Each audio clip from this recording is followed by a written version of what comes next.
Hi, so this is part two of the previous video, good research versus bad research versus plagiarism. We talked about why you have to double check the authors and why you have to double check the information. What we're going to talk about now is why you have to double check the date. And that's simply because information changes from time to time. So first of all, look at the date. The date should be recent. Information is changing all the time, and if you don't have the date, you don't know if it's still accurate. You don't know if this information came from 10 years ago. If it's on a website, you can probably guess that it's not 50 years old, but whether it's 10 or 20 could be a big deal. Now, a recent date is different for different topics. If your topic is um, bringing life to Mars, then you need to keep up to date on your information. Same with if your topic is North Korea. Stuff is changing almost daily, certainly yearly. So an article from 5 years ago might be too late. On the flip side, if you're doing Abraham Lincoln, there hasn't been too much changing in the past 50, 60 years, if even then. So you can go with a later date and still be okay. Think about your topic. If it's a contemporary one, if it's one that's always changing, I would try to keep it into the past couple years or perhaps even the past couple months. If it's an historic topic or a biography of someone who has lived a while ago, was born a while ago, then you're probably okay with using stuff from later dates, from 2010, 2000. It's fine if it's older than you. Not having the date can be a problem.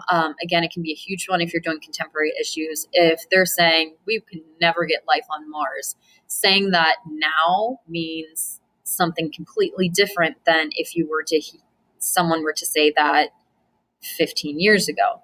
15 years ago, it was impossible, and nobody was thinking or really even talking about it in the mainstream. Now it's very much on people's conscious, and people are vowing to get it done soon. So it's important, especially contemporary issues, to have a date. It's not a deal breaker if you don't have it, but you do need to figure out what's what when it was written, stuff like that. Make sure that you write down the date you access the information so that if the information changes after you turn in your paper, you won't be called on it. So basically what that means is maybe you write down that Homer, the author, will never know who he was. And then 3 weeks later it changes and they're like, we have definitive evidence that Homer was so-and-so from this Greek island.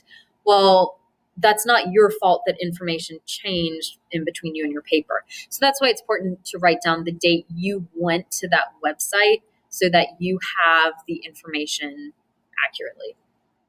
And it's not your fault. People know, like, oh, well, that's not my fault that I had it wrong. Depending on what year you are watching this, the current expectation is that you'll have 5 sources from 2 different mediums. So you need 5 to get your information from 5 different places. It can be books, websites, magazines, newspapers, online versions of any of these. One of them has to be like print, and one of them has to be something online. So make sure you're getting it from at least 2 different places. Can you have 4 books and 1 website? Yes. Can you have a book, a magazine, a database, and a credible website, and then the rest are newspapers? That's fine too. Whatever combination you need, but you do need to have a variety. And finally, we're going to talk about plagiarism. Plagiarism is a big deal. Basically, it is copying someone's words or ideas without saying that they're not yours.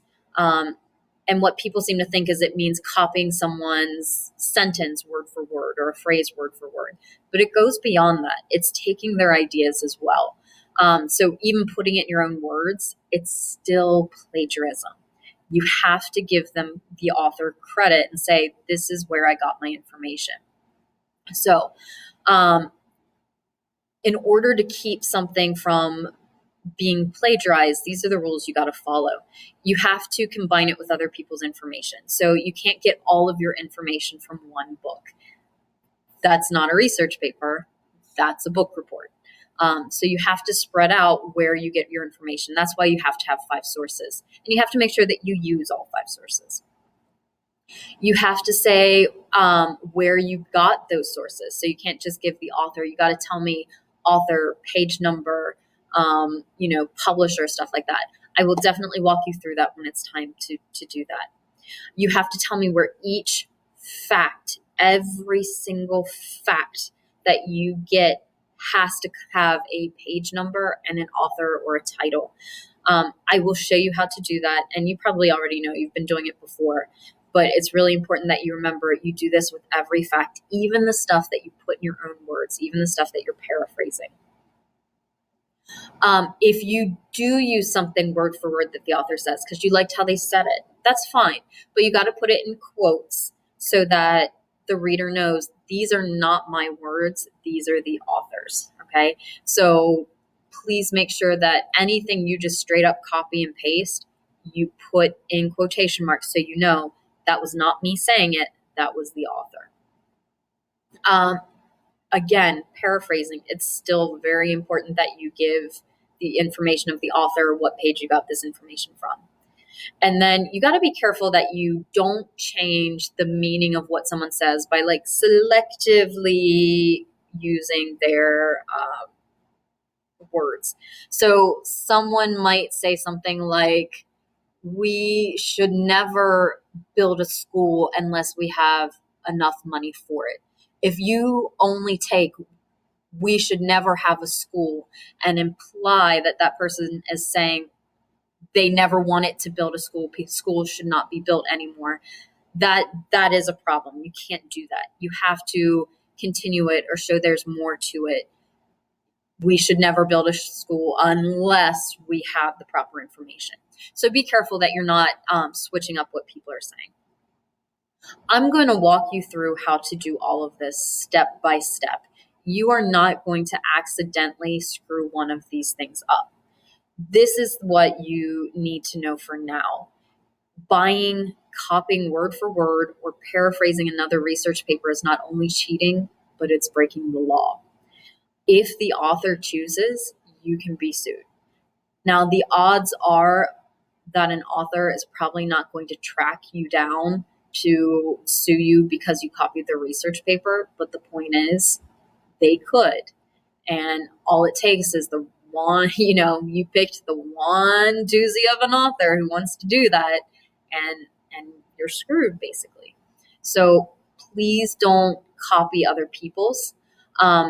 Keep in mind that if you copy or paraphrase or don't write your own work in college, you can be kicked out without reimbursement. Classes easily cost thousands and thousands of dollars, and you don't get that money back. So plagiarism is something that many people take very, very seriously. And so it is important that you also take it seriously. You're not going to accidentally plagiarize. You're going to do it intentionally if you choose to do it at all. So my job is to make sure that you accidentally do it. Your job is to make sure that you don't do it on purpose.